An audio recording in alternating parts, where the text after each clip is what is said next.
Okay, I'm in the country of Colombia and I've lived in 114 countries and I've been doing this now for 26 plus years.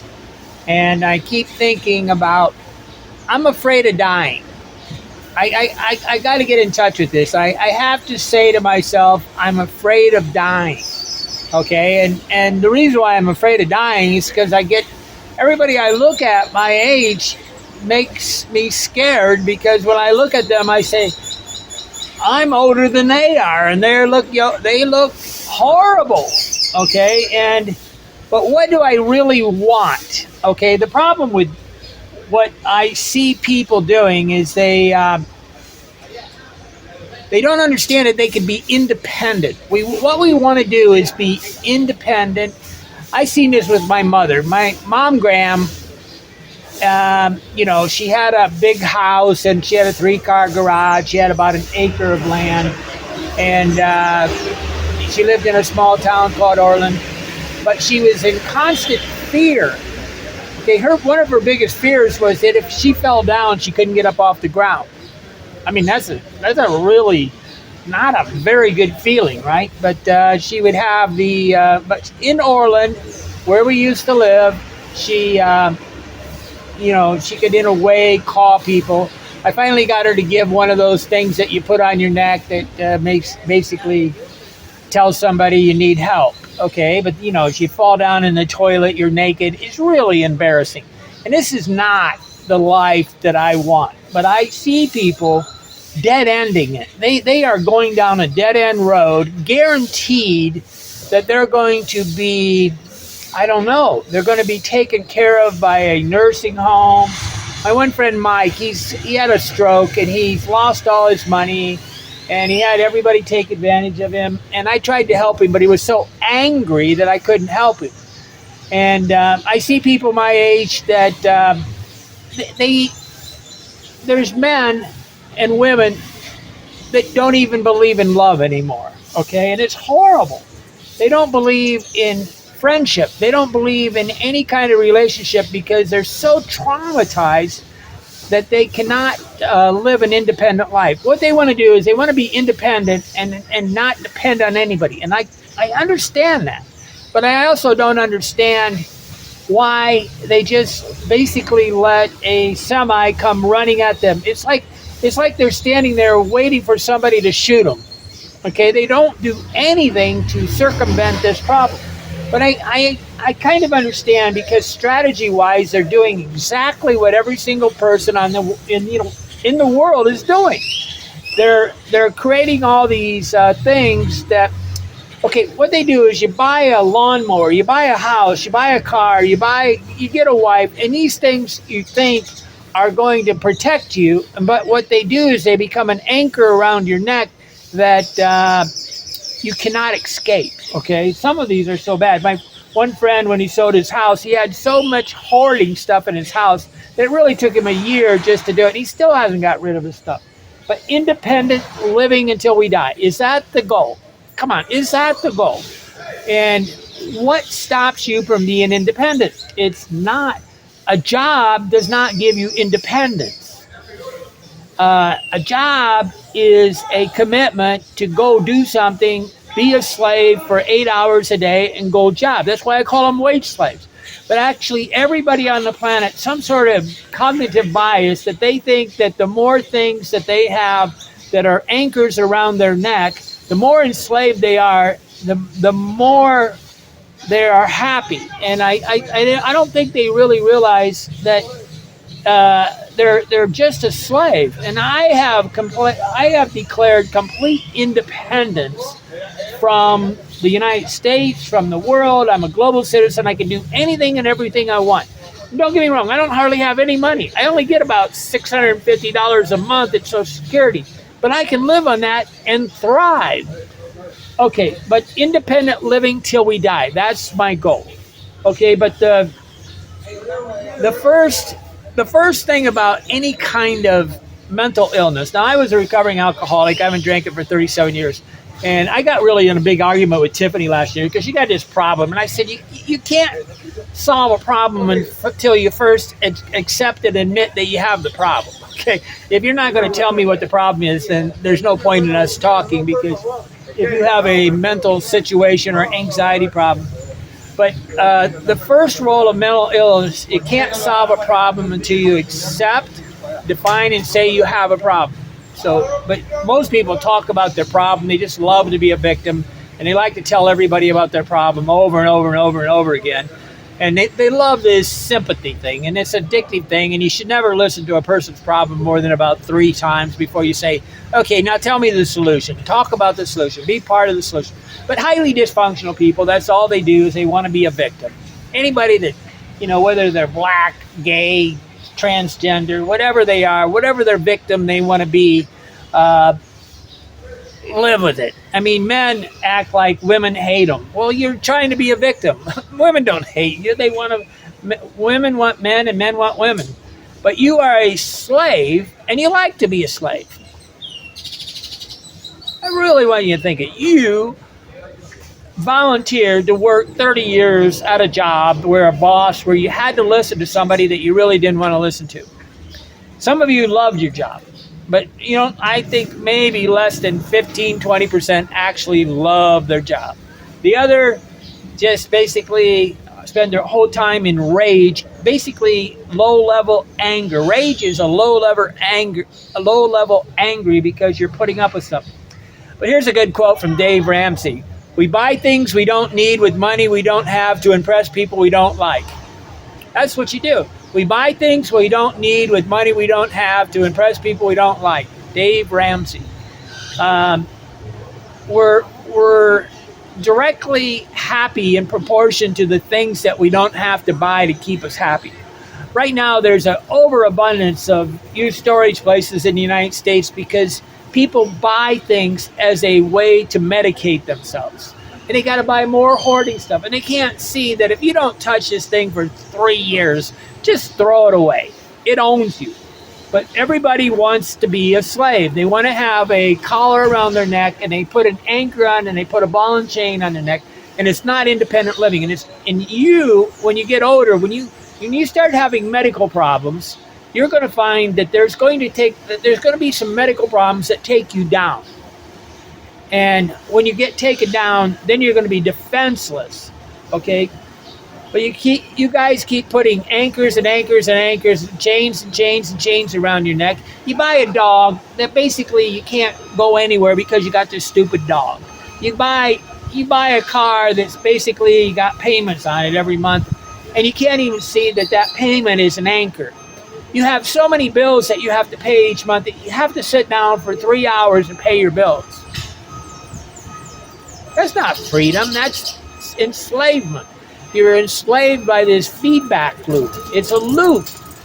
And you don't see that you're caught up on a treadmill because you're doing exactly the same thing that every other idiot on the planet's doing, except for Andy Lee Graham. Okay.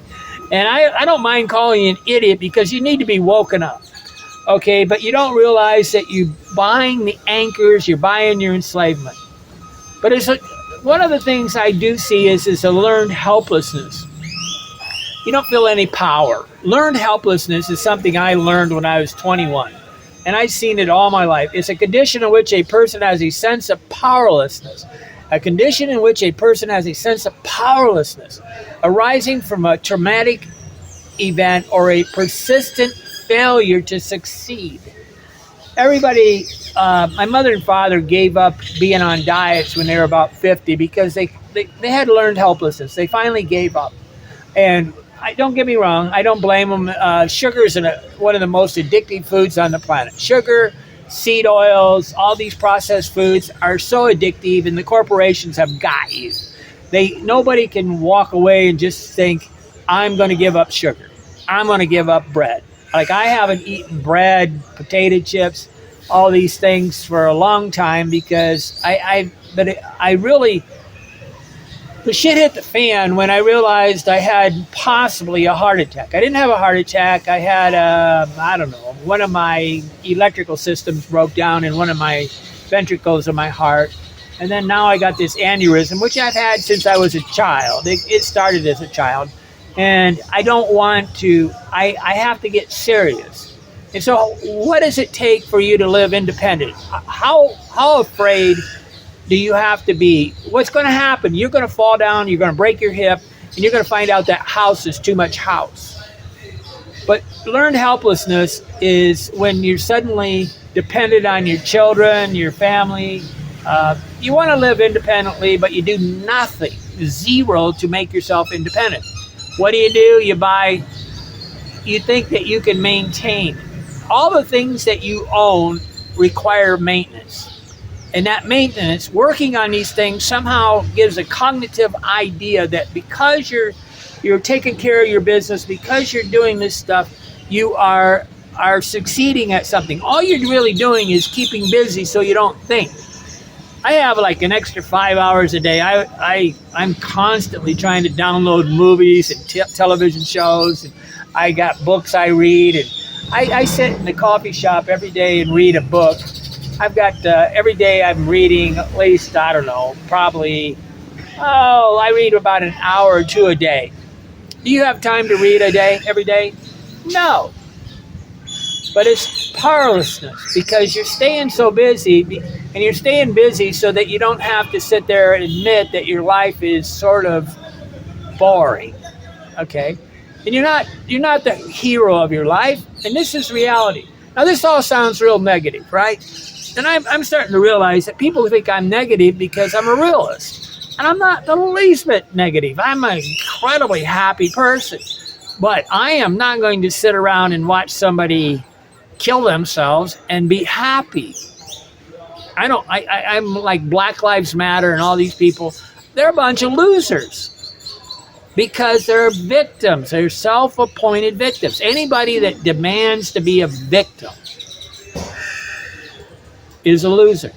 Anybody that wants sympathy, either grow up, shut up, listen up, shut up, grow up.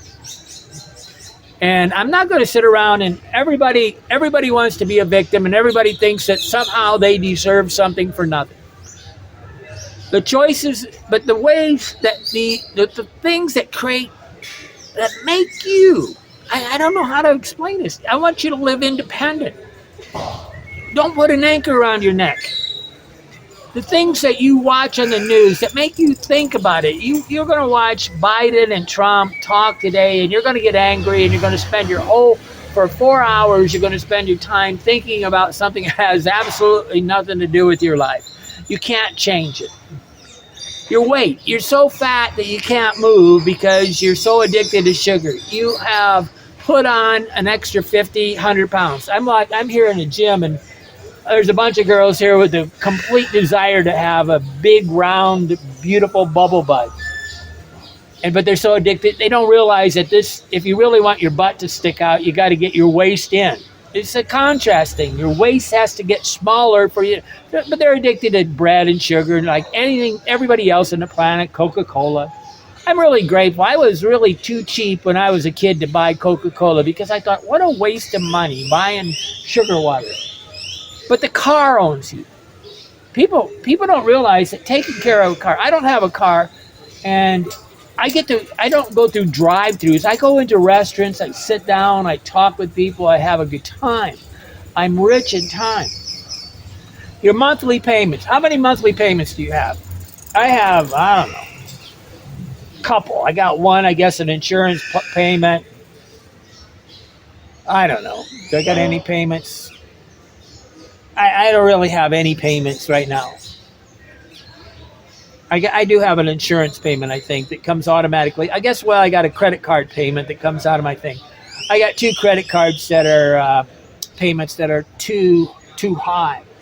But I need to somehow get rid of these chains. But your Comcast, your cell phone, you guys, it's amazing. I'm always laughing. When I see an American abroad, what I ask them to do, I said, hold up your gallon bag. And they got a gallon bag full of medicines that they're carrying with them. Of course, they can't travel. They can't do anything. They're completely chained to the medical industry. You want to live, the goal is to be independent to the day you die. And the bigger the house, the bigger the chains. Elon Musk, Nikola Tesla lived in one room. Nikola Tesla lived in a hotel. One of the greatest geniuses on the planet lived in one room. Why? He lived in a hotel room because life was simple. I live in hotel rooms because I'm ingenious in a lot of ways. I live a simple life. I have one thing. I'm going to build some homes inside the United States that are going to be one big room with a bathroom. And then they're going to have these walls that you can move around if you wanted to really kind of block off some stuff. But there'll be movable walls, and there'll be a cathedral ceiling, and it'll be all flat, easy, and you're going to be able to turn this house on, turn it off. And it's got not going to have any plastics, chemicals. There's going to be nothing in it. All the dishes will be in it. Will be glass and stainless steels. You're not going to have everything that is destroying your life, the microplastics, the chemicals. But you're hoarding. You cannot stop yourself from buying stuff. Don't get me wrong. I like to buy stuff, but I buy stuff to make my life to basically I'm treating, instead of treating the symptom. See, the symptom is, people that are powerless are emotionally burnt, so they buy something to entertain themselves, like as if they buy a lollipop that's going to make them happy. The lollipop's going to make you fat, and it's going to make you more unhappy. And they don't see that if they bought, probiotics so that their digestion process worked better, and maybe they would have more energy and their brain would work, right? But my body's going to wear out before my brain does. And I get to date girls that are 25, 35 years old because I'm 65 plus. Why? Because I have the energy of a 25-year-old person. You're hanging around with a bunch of people that are addicted to being miserable, being fat, drinking coffee, sitting around, drinking beer, eating, and they basically have this life of what they can think is a luxury, but they're really just basically chained to that lifestyle. But your house is killing you. Your house is full of stuff that is just every single piece in that house. Like, one less decision concept is the idea that if you want to be independent, the less things you have to watch, the more independent you are. The less things you have to watch, so everything you see in your house is a chain. Your job is killing you. You're working at a job thinking that that's what you have to do. I got a friend that's got like $6 million and he won't retire because he needs more money. But I know he can't retire because he wouldn't know what to do with it if he just doesn't know what to do, because the only thing he's good at is making money.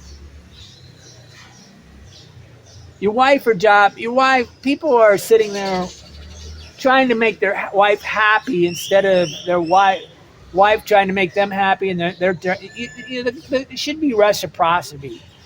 I get so mad at these guys. They're so afraid that this woman's going to cut them off that they can't really. One great reason for prostitutes, Thomas Jefferson wanted to put prostitutes on college campuses inside the United States because he wanted men to not spend their whole time thinking about women, okay, so that they could concentrate. But so many men are sucking up to people. They're slaves to people. Anybody that you're afraid of hurting their feelings owns you.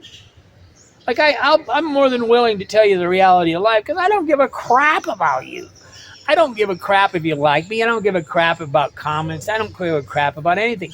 I make these videos so that I can entertain myself and I can become mentally more astute and more clear, because clarity is serenity. The more I understand my situation, the more independent I become. But your habits are killing you. What you put on your skin. Man, people put stuff on their skin that destroys. I cannot believe that anybody cannot understand that something that kills bacteria, putting it on your skin is going to kill you. But they're trained by the corporation. You are trained to obey the corporate life.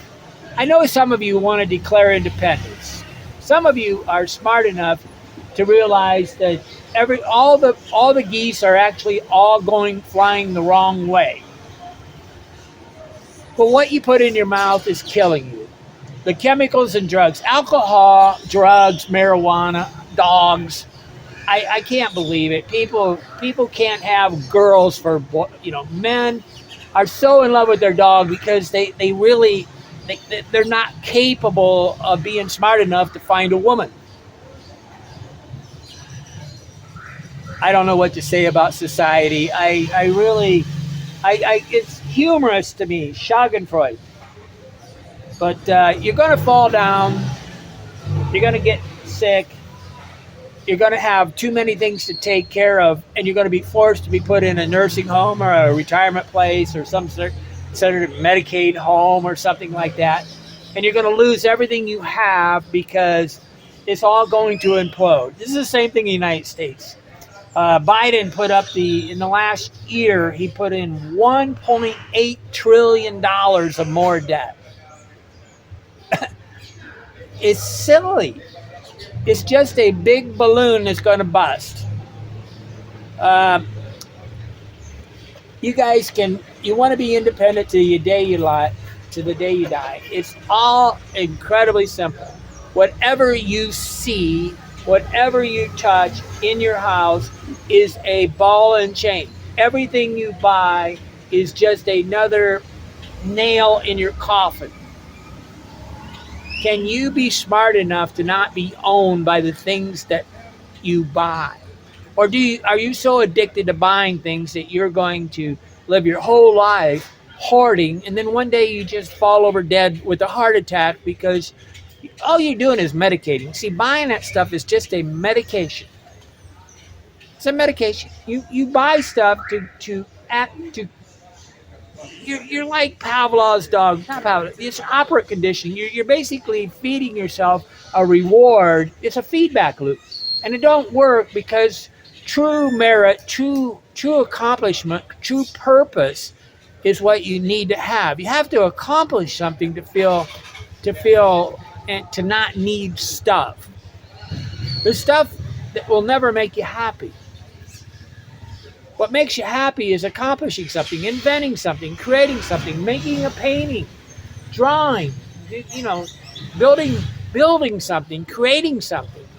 This idea that you're going to make yourself happy by buying, you cannot buy happiness. Denzel Washington, I'll never forget, he says, you can't take a U-Haul to heaven. But that's what people need to do. There's a reason why there's so many. I mean, when you start putting things in a used storage place, just realize that your addiction to hoarding is out of control. When you can't drive your car into the garage because it's so full of crap, just realize that you have an emotional, mental addiction. When you cannot drink coffee without putting sugar in it.